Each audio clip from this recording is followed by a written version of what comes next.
It was on WTBS. This was before it was called TBS, Turner Broadcasting System. Ted Turner's Yeah, thing. so it was Ted Turner. And he decided that he just wanted to be in TV and he wanted to have this soap opera shot in Atlanta. But he brought down people from New York, the directors, and the sponsors were Procter and Gamble. So it was totally legitimate in the way it was presented. And half the crew was from Atlanta. Some of the actors were from Atlanta, some were from New York, and another actor and I came in from Dallas to work on that. I was cast in that. How many years did you work on that? And they flew you in? Oh, yeah, they flew me in. It was a couple, I think it was like 2 years. I mean, it didn't last very long because it was not good. And do you remember Mary Hartman? Mary Hartman, some of those satire soap operas that would come on at night. Well, the Catlins would come on in the day, 10 o'clock in the morning, like a regular soap opera, and then it would come on 10 o'clock at night.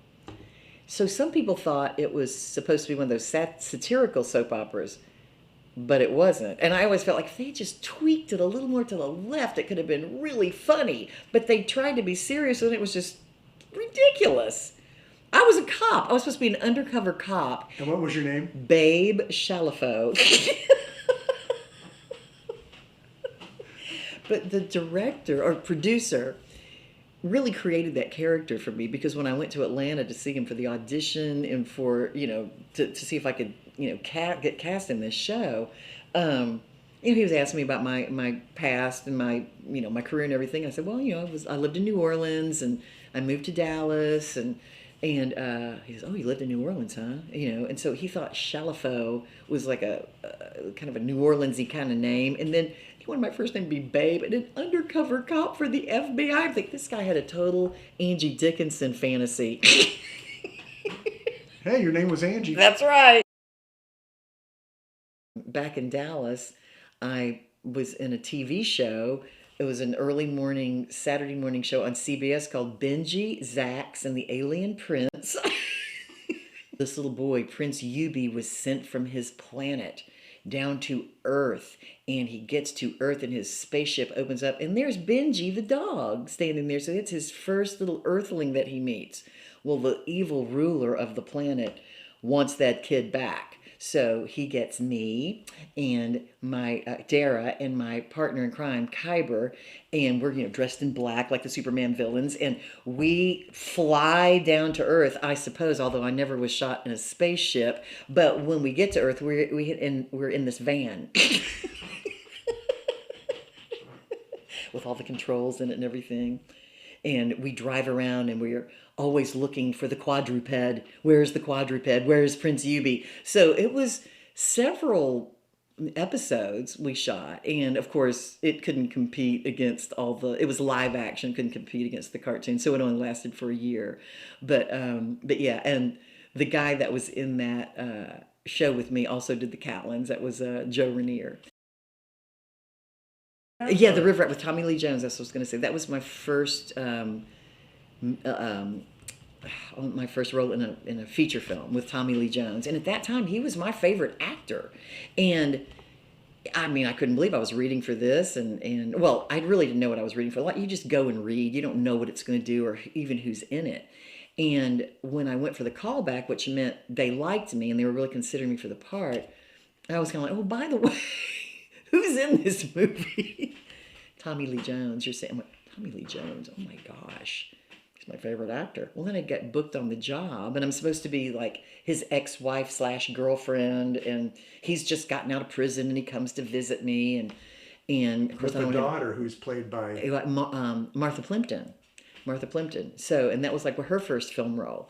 But anyway, that was a great experience because it was my first time on a film set on a major motion picture with Tommy Lee Jones. And he had just come from doing Coal Miner's Daughter. And he was so great in that. And anyway, so he was wonderful. He was nice to me. He was very professional. The film didn't do that great. It was directed by a man named Tom Rickman. It was his first time directing. And if you see the film, you can just kind of see that the direction is not really on par, but it was produced by Michael Apted, the English producer who directed Coal Miner's Daughter. So actually Tom Rickman had written that piece for Tommy Lee Jones. when you go as an actor, you're just always called by your agent to go on auditions, and you don't know where it's going to end up. You don't know. You go and you read your sides, what they call sides, your script, the part you're supposed to read in the movie. It could be 2 pages, 3 pages, whatever. I didn't even know what they were talking about. They said, "Do you have your sides?" I'm like, "My sides? What are you talking about?" But anyway, so I went and read for this movie that was supposed to be kind of a sci-fi movie, and I was supposed to be this wife of the whoever was the star, whatever. I mean, we just didn't know much about it, and there wasn't that much in it. There was like the on camera, like looking into the camera and saying "I love you," and a few other little things, but it wasn't that much. Well, I get cast in that, and I remember going on that casting, and all the girls that were other actresses that I knew were there. Were probably a dozen of us there. We all read, and then I shot it with Peter Weller, and then it just became this huge success. Well, then they made another one. And I was in that one. And then they made a third one. And I was that one. But Peter Weller was not in the third one. And then they did a remake of the first one with totally different people. So it has really had a long, long run as one of the most popular science fiction films. It kind of started a new genre. It was with the dark humor and everything. But I could not have been more surprised that that happened. Then 30 years later, I was going to the sci-fi conventions and signing autographs for the fans, and they just wanted a picture of me with my name on it and were willing to pay me. Okay. But yeah, almost not unlike your dad. Yeah, exactly. Signing autographed baseballs. I know. I've thought about that a lot. But anyway, yeah. So that was and it's a funny thing too. It's almost like a conversation starter sometimes when with your group of people and nobody's talking very much, or I can always bring up the fact that my dad played professional baseball, but now I'm so old they're like, wow, that must have been a long time ago. Right. And and then it's like, yeah, did you ever hear Ted Williams? Most people our age have, but younger people haven't. When he played with Ted Williams. And so now when I say I'm in RoboCop, they get it mixed up with the Terminator. Say, oh, Arnold Schwarzenegger? I'm like, no, wrong movie. I want to go back just a minute to the RoboCop because I forget the director's name. You would remember. Oh my gosh, we should have done some little prep before this interview so I wouldn't feel so blank. Paul Verhoeven. Yeah. So what was it like working for him? Oh, he's just a dirty little Dutch man. And I say that with great affection, Paul. No, don't take any. He was great. He was about my size. He was just kind of, and people would talk about him and how crazy he was and demanding. But I was only with him a couple of days, and he was really nice to me. He was great. But yeah, he was. I just don't know what to say about him. Yeah. Now, people did have a lot of complaints about Peter Weller.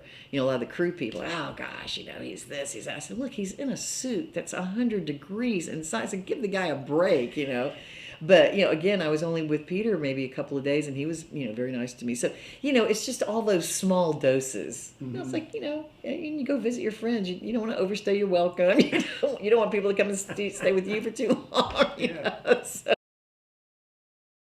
But one of the most favorite movies I worked on was Texasville, and Peter Bogdanovich directed that. And that was a sequel to? That was a sequel to The Last Picture Show. Mm-hmm. It's something that I think, in my opinion, could have stood on its own. It really didn't need to be a sequel, but because I think people who loved The Last Picture Show were probably confused by Texasville and all these characters that were supposed to be seen 30, 40 years later. But that was great. I had scenes with Jeff Bridges and Annie Potts and Sybil Shepherd, and Cloris Leachman was on that. And Peter Bogdanovich was great. He was a wonderful director. I mean, he really didn't tell me to do much. We just, he just hired the people that he thought he could play these characters, and we just were able to take off with it. So I had several scenes in that, and that was shot in Wichita Falls in Texas, over I guess a 3 or 4 month period. But that was fun because that was the longest time I spent on a set that he just wanted people there in case he wanted them in the background shooting in this small town. So I played Mary Lou Marlowe in that, so that was fun. Randy Quaid played my husband, and that was a lot of fun. But yeah, he was a great director to work with too. Yeah. Dr. T and the Women. And that was with Robert Altman? Yes, Robert Altman. Yes, Robert Altman. And who else was in there? Oh gosh, Farrah Fawcett was she had a small part in there. And oh my gosh, this is terribly embarrassing, but I'm just losing my mind. The main star, I can't think of his name. No. Richard Gere. He played Dr. T. And I think they used every actress in Dallas for that. It was just kind of over the top, but I didn't have a real big part in that. And I don't even know if I had a line I think I did. But it was a great process working with Robert Altman. We all went there. When I say we all, almost every actress in Dallas went to have meetings with him instead of just a reading. We got to go in and sit down with him, talk to him about ourselves. He would talk about the script, and then he set up kind of almost like a role play he goes, okay, now you're going to be in a doctor's office, and I'm going to have you in the waiting room. You 6 are going to be in the waiting room, and then somebody's going to come in and say, Mrs. So-and-so is next, and I just want all of you to improv with each other. And that was so much fun because we just were taking off. So he just sat there and watched what we did, and that helped him make a decision on where he wanted to put everyone in the film. And he told us, he says, at the end of this, he goes, I know I'm putting you girls through a lot, but you may end up just sitting in the background looking at a magazine in the office with the principals playing their scene in front of you, and nobody cared because everybody wanted to work with Robert Altman. I remember one of the actresses said to him, I feel like I should get on my knees and wash your feet with my hair. But that was a great experience because he just let us be free. Yeah. And then even the day that we were shooting, he changed things around. And, somebody said, well, why didn't he just get extras? I said, he couldn't get people that were not experienced at being on a set, because if he liked the way they looked and called on them to do a line, what if they couldn't do a line, or they couldn't hit their mark, or wouldn't know what to do? He didn't want to take time out to teach them and spoon feed them. So he needed to hire people around that he could just pick and choose from whenever he needed to. Oh, Flesh and Bone. Flesh and Bone. I was the woman carrying the baby. And who was in that movie? Dennis Quaid and Gwyneth Paltrow, Jimmy Caan, and Meg Ryan. That's when Meg Ryan and Dennis Quaid were married, and they had their little baby Jack, and they were pushing him around on the set. And that was shot out in West Texas, I think in Pecos. I think that's where we shot. But yeah, Flesh and Bone. They gave us black leather motorcycle jackets as a gift. Which your son has, right? Yeah. Yeah, that was fun. That was a good one too.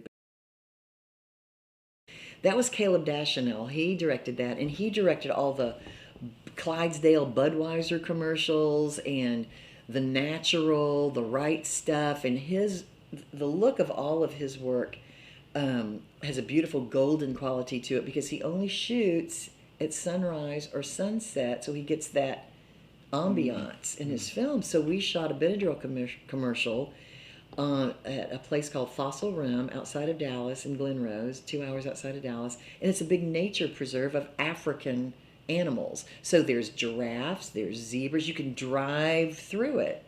Well, originally this commercial was going to be shot in Africa. And, but of course the budget didn't allow for it. So we shot out there. And, he was a film director, but he had a commercial business on the side.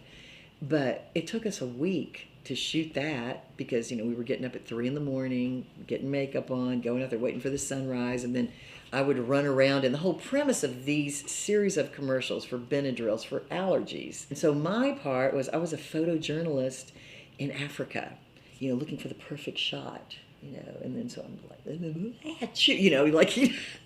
so that's the whole thing. The worst thing about that, it was a great shoot because it was in the spring, the weather was nice, but the worst thing about it, they wanted this shot of me driving a Jeep through this place, like up these hills, and it was on the right side, so the steering wheel's over here, and the shift stuff was over here. Well, I couldn't do it. So they had to get a guy in there on the floor next to me pushing the clutch. So all I had to do was steer. But yeah, I was so embarrassed with that because I couldn't do it. I didn't know I was going to have to do it. Anyway. Oh gosh.